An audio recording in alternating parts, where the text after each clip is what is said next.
जय श्री कृष्ण। आज हमने जानना है कि अर्जुन ने जो प्रश्न परमपिता परमात्मा के सामने रखे, तो परमपिता परमात्मा उसके प्रश्नों का क्या उत्तर देते हैं।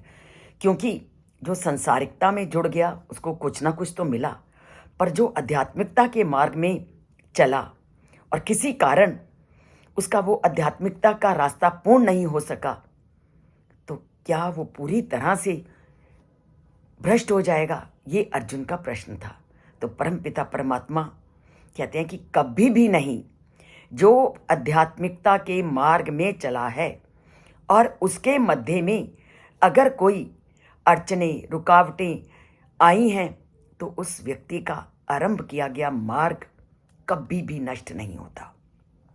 वो कहते हैं पार्थ ना एव ई ना अमुत्र अमुत विनाशस तस्य विद्यते ना ही कल्याण कृत कश्चित दुर्गतिम तात गच्छति। और उन्होंने कहा कि जो एक बार अध्यात्म के मार्ग में चलने लगा, तो हे पृथा पुत्र, आध्यात्मिक पथ पर चलने वाले योगी का ना तो इस लोक में और ना ही परलोक में कभी विनाश हुआ है, ना होगा। तो मेरे प्रिय मित्र, भगवत प्राप्ति के मार्ग पर चलने वालों का पतन हो ही नहीं सकता। तो यहाँ परमपिता परमात्मा ने पूरी तरह से स्पष्ट कर दिया कि अगर तुमने एक बार परमात्मा के नाम की रट लगा ली जीवन में, तो अगर अड़चनों के कारण आप उस पथ से कभी अलग भी हुए, तो आपका परमात्मा को जो ध्यान किया गया है, जो तरीका अपनाया गया, वो कभी नष्ट नहीं होगा। तभी तो परमपिता परमात्मा ने यहाँ अर्जुन के लिए तात शब्द का प्रयोग किया। जब कोई बड़ा बूढ़ा अपनी संतान को या किसी को समझाता है, तो समझाने के लिए हमारा जो व्यवहार होता है पूरी तरह से बदल जाता है। और वही व्यवहार परमपिता परमात्मा का भी अर्जुन के लिए बदला, और उन्होंने बड़े ही स्नेहपूर्ण शब्दों में कहा, हे तात, जिसका साहित्यिक अर्थ होता है पुत्र।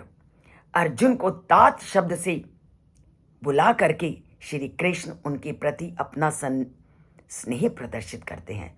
पुत्र को स्नेहपूर्वक तात कहकर संबोधित किया जाता है, इसलिए श्री कृष्ण ने अर्जुन को तात कहा। तो गुरु शिष्य के लिए पिता के समान है, और इसलिए गुरु भी कई बार शिष्य को बड़े स्नेह के साथ तात कह करके पुकारता है। यहाँ अर्जुन के प्रति स्नेह होने के कारण और उस पर कृपा दिखाते हुए श्री कृष्ण कहते हैं, भगवान उनकी हमेशा सहायता करता है जो उनके मार्ग पर चलने लगता है। वे भगवान के प्रिय हो जाते हैं क्योंकि वे बहुत पुण्यशाली और पवित्र कार्यों में लीन हो गए हैं।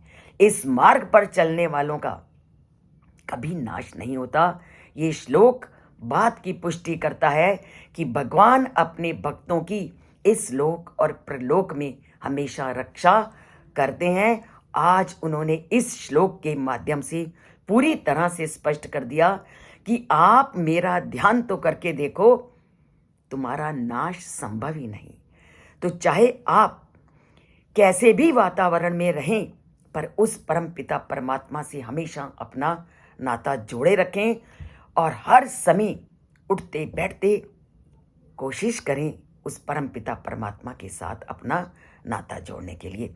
और वो हमेशा तुम्हें अपने पास दिखेंगे अगर तुमने प्रयत्न करना आरंभ किया। इसके लिए चैनल से जुड़िए, सब्सक्राइब नहीं किया तो सब्सक्राइब कीजिए और लाइक का बटन ज़रूर दबाइए और लिखिए और बोलिए जय श्री कृष्ण। सब्सक्राइब एक बार करना है, लाइक आपकी इच्छा पर। गीता पूरी समाप्ति पर है, केवल 8-10 दिन का काम अब शेष है।